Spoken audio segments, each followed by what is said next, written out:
Une Europe de l'ambition d'une démocratie vivante. Res je lepo, da se lahko pogovarjava v maternem jeziku v Evropskem parlamentu. There are still some who blame this war not on Putin's lust for power, but on Ukraine's thirst for freedom. Nie prosto za sebe. Państwo wiecie, a za Polska te, żeby Europa... realizuje swoje zobowiązania wobec NATO w dwójnasób, jeśli chodzi o... Evropska? Četrt.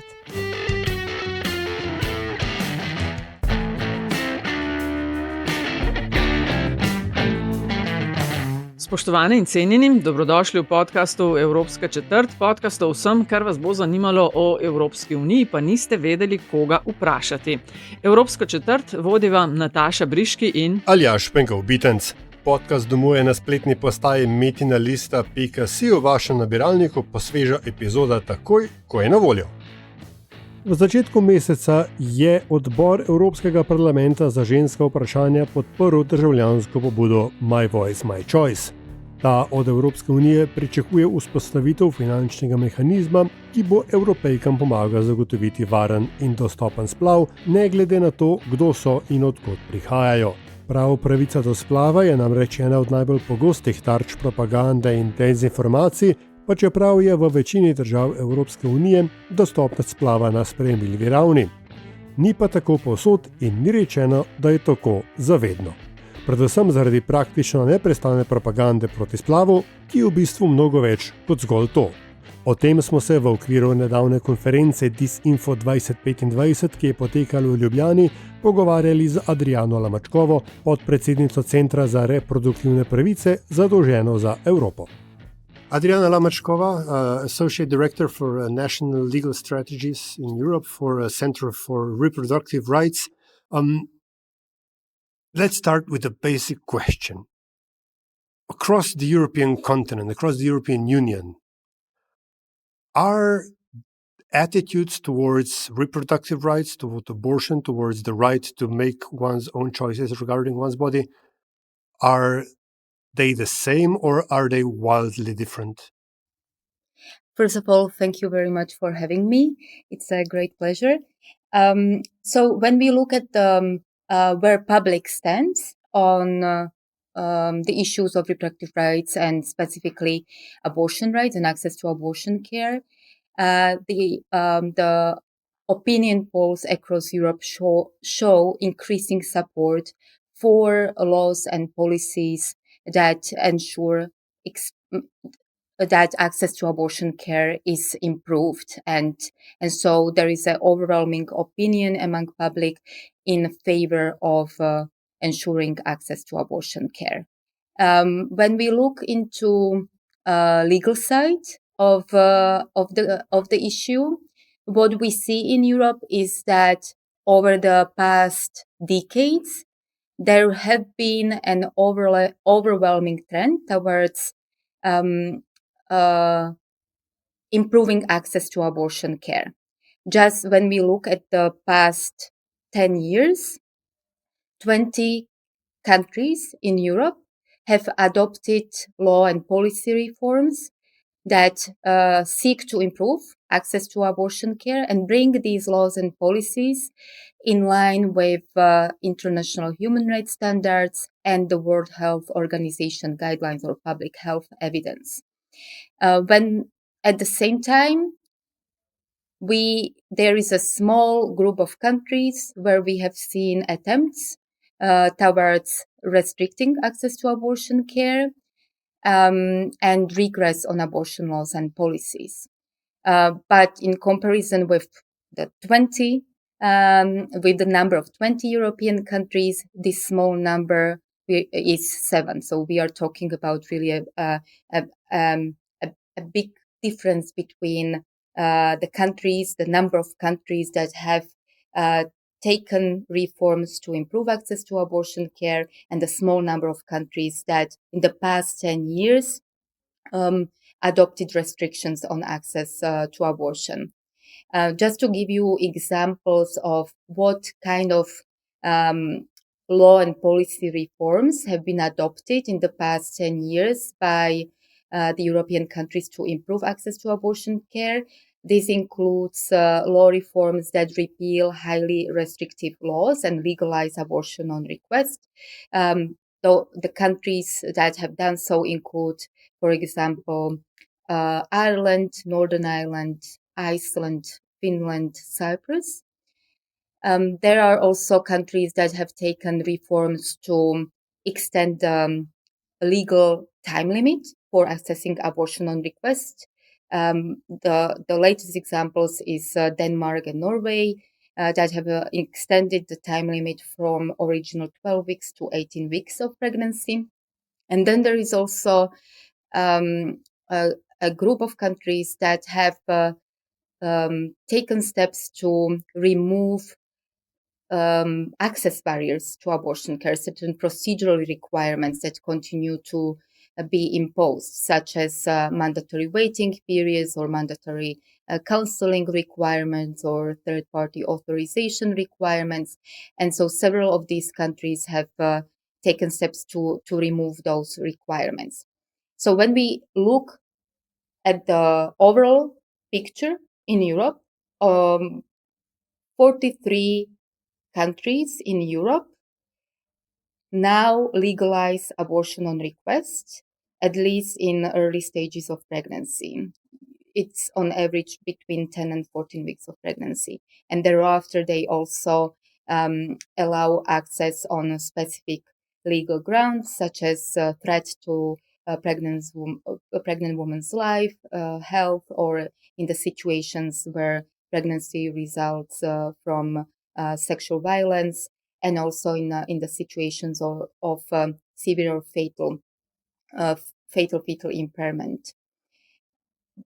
Only 5 countries in Europe maintain highly restrictive abortion laws, and they do not allow abortion on request or on broad social grounds. And these are Andorra, Malta, Monaco, Liechtenstein, and Poland. But I want to also flag that even in the countries where abortion on request is legalized, there are various procedural requirements or other access barriers that make it difficult for many women to access timely abortion care. I was going to ask, first of all, the countries that you mentioned are moving towards expanding access and easing access are bar Ireland, which has undergone its own renaissance over the last 10 to 15 years, are countries that we normally associate with progressive world outlook and expanding horizons and so on. Countries that most of other Europe looks up to. So, but how about in terms of population, countries that are regressing on this scale? You've mentioned Poland. That's limiting access to half of 40 million of population. There are, I guess, other countries as well who are moving down that scale. So is there a disparity in terms of, maybe a smaller number of countries, but affecting larger number of people? Well, the countries that have restricted access to abortion care in the past 10 years are Armenia, Georgia, Poland, Italy, Russia, Hungary. So 7, I think that's the number. Moldova is the other. And in some of these countries, attempts to regress have been reoccurring, but many of them have been unsuccessful. So that can kind of give you a comparison when we speak about the number of population in those countries. What I want to add is that Poland is currently, so the regression in legal access to abortion in Poland happened following the regressive ruling by the illegitimate constitutional tribunal in 2020, when one of the legal grounds for access to abortion was removed. Currently, there are several legislative proposals pending in the Polish Sejm that, if adopted, they would improve access to abortion care, or they seek to legalize abortion. They are different in the specificity of what they are seeking to, but all of them are aiming to improve access to abortion care. We have also seen, as I mentioned already, that in some countries we have seen reoccurring attempts to regress. I mean, Poland is one of them. Over the years, we have seen these attempts.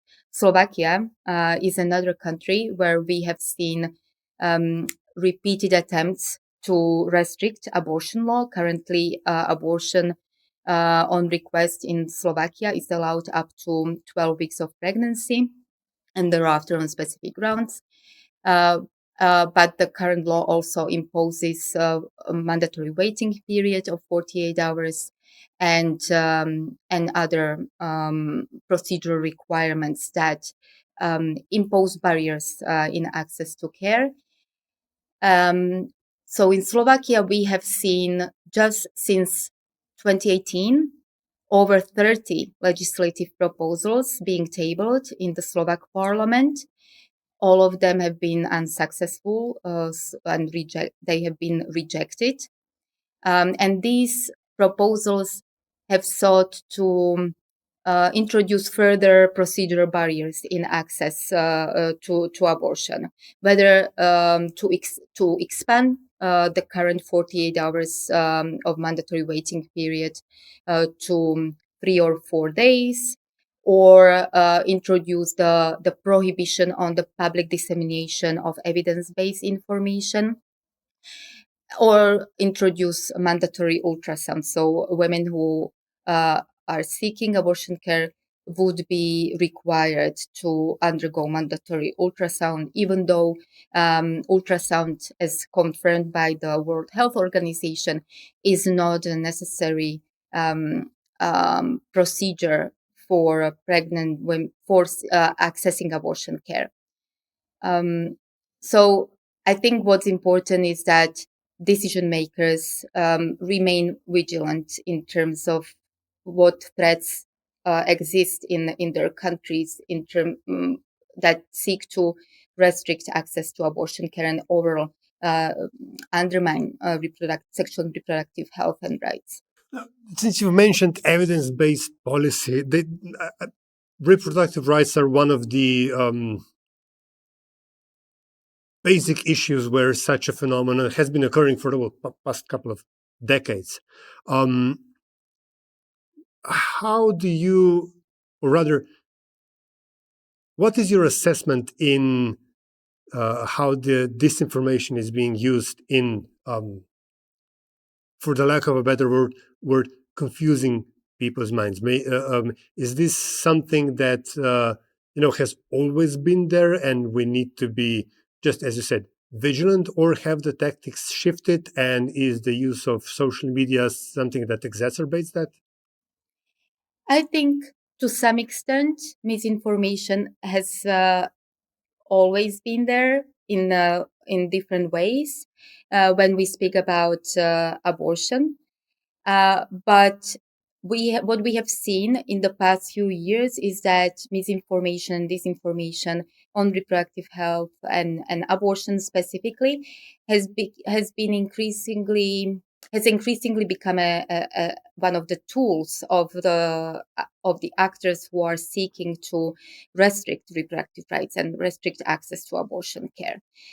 What we have seen in the past few years is that in some countries in Europe, there have been, and I already mentioned that there have been laws introduced that require mandatory bias counseling as a requirement to access abortion care. And as part of that counseling, women have to be informed about alternatives to abortion care and other information that seeks to discourage them from having an abortion. I'm sorry, but biased counseling in a highly stressful situation as it is, how does that, look like Could you give me a practical example? So they are, as you said, it's for many women the situation of being in the situation of unintended pregnancy or unwanted pregnancy. What's important for them that when they seek abortion care, that any consultation that they go through should be provided in respectful manner, and they should be provided with evidence-based information. What we have seen based on the reports that have been or investigations that have been done by, for example, most recently Human Rights Watch in Romania, is that some of these centers that were created in Romania, the so-called crisis pregnancy centers, provide misleading information to women seeking abortion care, such as claiming that abortion can increase the risk of infertility or risk of breast cancer, or that abortion can lead to the so-called post-abortion syndrome. But scientific evidence shows that there is no evidence that the so-called post-abortion syndrome exists, or that these scientific studies found that there is no link between abortion and breast cancer or abortion and infertility. So in fact, the World Health Organization makes it very clear that abortion is safe medical procedure and complications are rare when abortion care is provided in line with the World Health Organization's guidelines and in line with modern clinical practice. I would like to go back to what I already mentioned about mandatory counseling. So there are several countries in Europe that impose mandatory counseling requirement, but not in all these cases, mandatory counseling is required to be biased. But there are some countries such as Hungary, Germany, and Georgia that have laws that explicitly require that this mandatory counseling is directive or biased and aimed at discouraging women from having an abortion. Does science do? I mean, I assume that these examples are at least government tolerated, if not government encouraged.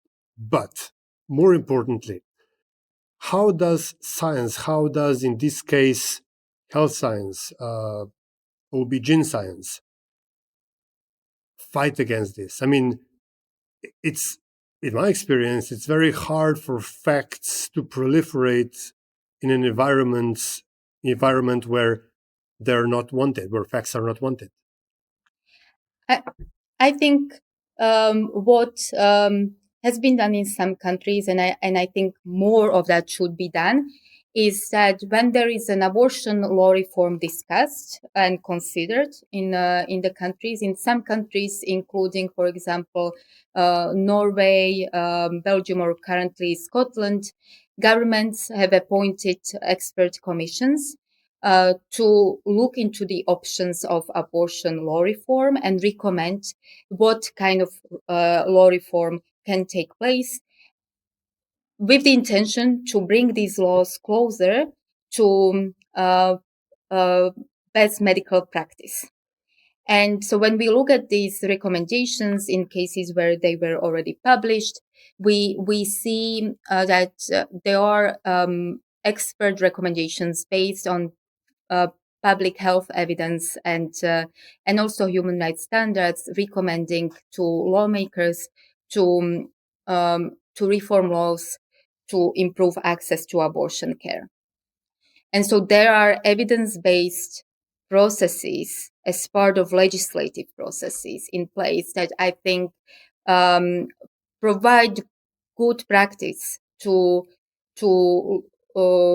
governments and parliaments that are considering to adopt reforms that are evidence-based, and legislative processes should and must be evidence-based. They should not be based on disinformation or misinformation. And so I think what we also can do as civil society community is to bring those facts and evidence on the table when abortion law reforms are being discussed, and also make them more visible to broader public. And I think there is a space for us to do more. It's been already happening, but I think there is a space to do more to also help to counter disinformation, misinformation. So, for example, public education campaigns that government should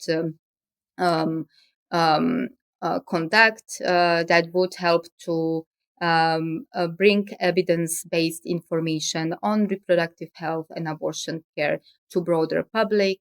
And there should also states that impose those mandatory counseling requirements or other procedural requirements. They should take steps to repeal those requirements.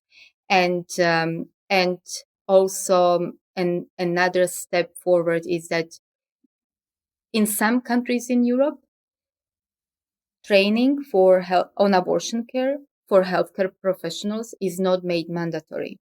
And it's not even in place in medical schools that train health workers working in the area of obstetric and gynecology. And that's another gap that should be filled, and mandatory up-to-date evidence-based training on abortion care should be a regular part of any education for future health workers working in the area of obstetric and gynecology, and also should be made regulatory and up-to-date for healthcare workers who are working already in the field. But ultimately, the decision makers are very rarely also experts in any particular field, let alone reproductive health and reproductive rights. Sometimes it feels that the upper hand is gained, and not just in this particular debate, by those who shout the loudest, not necessarily the smartest. Just the other day in Slovenia, there was there was a rally and a counter rally. So the original rally was for the anti-abortion crowd, whereas counter rally by the people supporting freedom of choice. And yet there seems to be some sort of false equivalence between, two sides of the same debate. But how to make this breakthrough that one side is evidence and science-based, whereas the other is emotion / ideology / tradition-based? I think I'd like to move away or distance from this kind of polarization, and want to say that in countries such as Ireland, that until 2018 had near total ban on abortion, and was a country that was highly anti-abortion years ago. What helped to bring the change, and not just on the legislative level, but also in public approach and opinion about why access to abortion care is important, was also women sharing their experiences and with living in the country with highly restrictive law. And I think that also was important part of, in some situations, we are talking about tragic situations where women died due to being denied access to abortion care or being denied access to emergency obstetric care in life-threatening situation. And so I think in addition to facts and evidence about abortion, these stories of women, their experiences have also played important part in in understanding among public and lawmakers why ensuring access to abortion care is important for women's autonomy, dignity for their life and health, and ultimately that it is a personal healthcare decision that each of us have to make. When we met after your presentation at the Disinfo 2025, I asked you whether there is a greater danger of regression in terms of abortion rights than it may seem, that maybe the situation is much more fragile and precarious than it seems. So what's your take? So as I said earlier, what we have seen in Europe in the past decade, but also previously, but just limiting it into past 10 years, there has been an overwhelming trend towards progressive law reforms on abortion, seeking to improve access to abortion care and bring laws and policies on abortion into line with World Health Organization guidelines, with modern clinical practice, and as well as with international human rights standards. And yet, while we have a small number of countries where regression on abortion occurred in the same period of time, the overwhelming trend is that of ensuring that women who need abortion care can access quality abortion care in Europe. Adriano Lamačkova, Center for Reproductive Rights, thank you so much for appearing on the European Quarter. Thank you very much. To je bila torej Evropska četrt. Hvala za vašo pozornost. Predlogi mnenja, zelo dobrodošli. Hvala tudi za pohvale in kritike, ki jih delite z nama, in res hvala za investicije, ki jih namenjate razvoju in produkciji naših vsebin. Avtor glasbene podlage je Peli iz podcasta Opravičujemo se za vse nevšečnosti. Če vam je bila današnja epizoda všeč, bo seveda pomagalo, da naj jo najde še kdo, če naj jo ocenite pri vašem izbranem podcast ponudniku. Sicer pa hvala za vašo družbo in se slišimo spet kmalu.